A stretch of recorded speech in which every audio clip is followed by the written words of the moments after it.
Okay, let's dive right into this. Welcome to today's Explainer, where we're tackling a topic that literally affects almost everyone, yet is so often completely misunderstood. We're looking at the weight of debt and, more importantly, the path to freedom. Today, we're going to uncover how debt truly operates over time.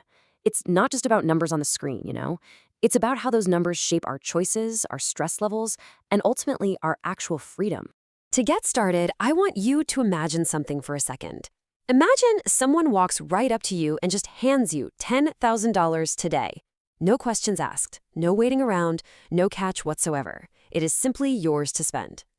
Suddenly, a whole world of highly tempting options just opens up right in front of you. You could use it as a hefty down payment on a flashy new car. You could buy the absolute latest smartphones for your entire family. Or maybe you finally book that dream vacation to a tropical island you've been endlessly scrolling past on social media. I mean, it sounds like a fantastic opportunity, right? Pure instant gratification. But what if that exact same $10,000 quietly controlled the next 5 years of your life? Here is the absolutely crucial point. Debt rarely becomes dangerous on the actual day you borrow the money. Handing over the credit card feels completely effortless.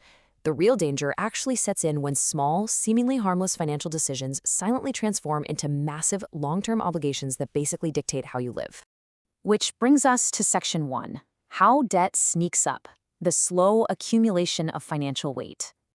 Consider this incredibly vivid backpack metaphor from our source material.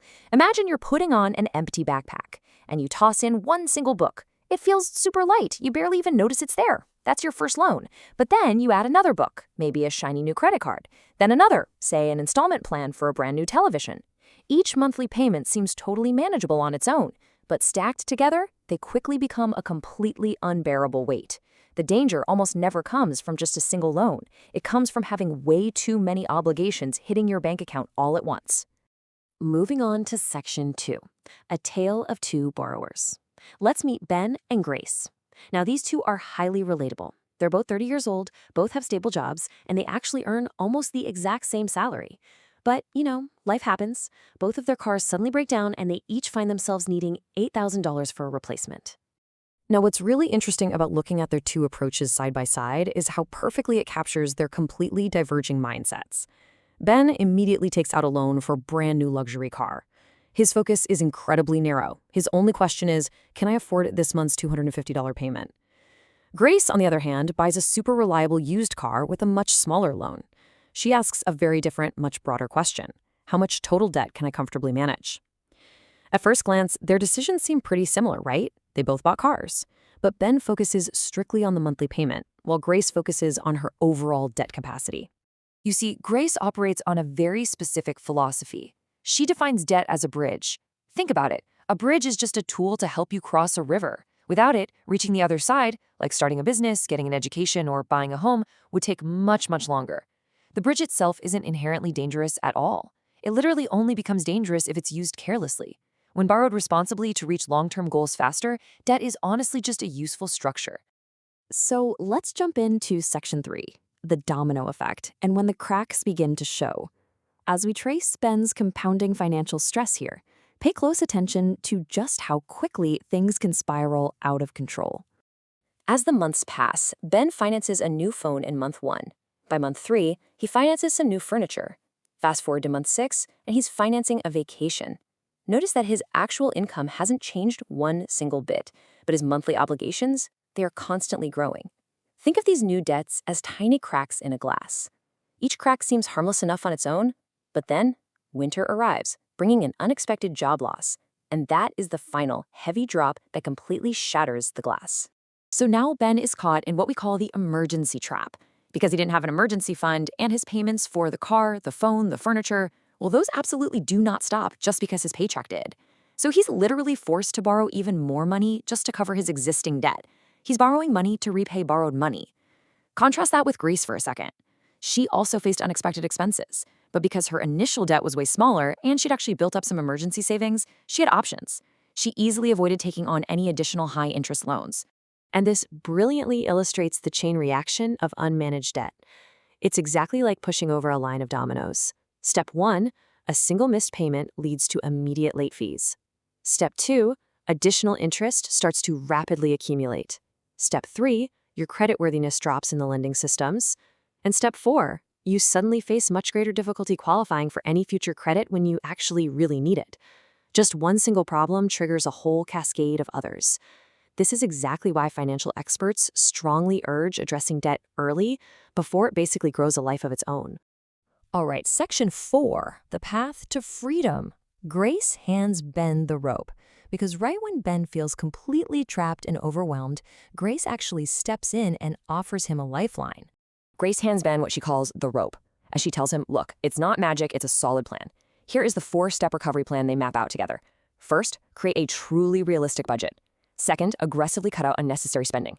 Third, and this is absolutely non-negotiable, completely stop taking on new consumer debt. And fourth, pay literally any extra money toward those highest interest balances. Now, obviously, debt problems do not just disappear overnight, but consistent action, just following these steps, gradually and surely reduces that heavy burden. Let's move to the next point and see how this builds, because it brings up a really great question. Is all debt bad? Not at all. Good debt involves things like buying equipment that helps you earn more income, or maybe financing an education that vastly improves your career opportunities, things that offer clear, long-term value. Dangerous debt, however, involves financing luxury items, frequent impulse purchases, or trying to fund an expensive lifestyle that totally exceeds your actual income.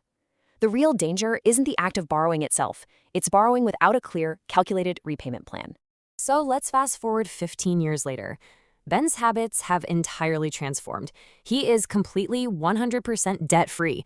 And honestly, the most amazing part? It wasn't because he suddenly started earning some massive lottery-winning salary.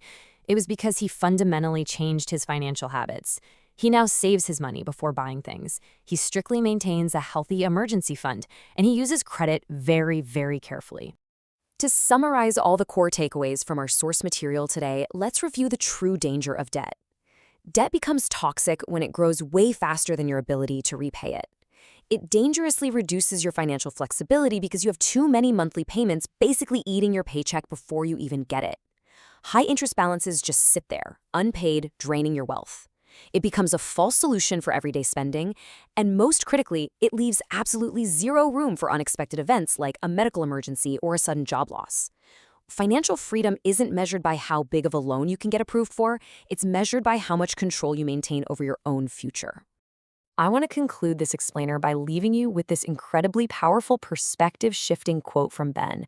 When someone asked him what finally changed for him, he said, I stopped asking, can I borrow this money? And I started asking, can I comfortably repay it without risking my future? That right there is the golden question. Before making your next financial decision, I want you to really ponder that. If you found this explainer helpful, please share it with anyone you know who might be considering taking on some new debt, because ultimately the smartest financial decision isn't always figuring out how to borrow more today. Sometimes it's fiercely protecting the freedom you are going to need tomorrow. So I leave you with this. Are you building a solid bridge, or are you just blindly loading up your backpack? Think about it.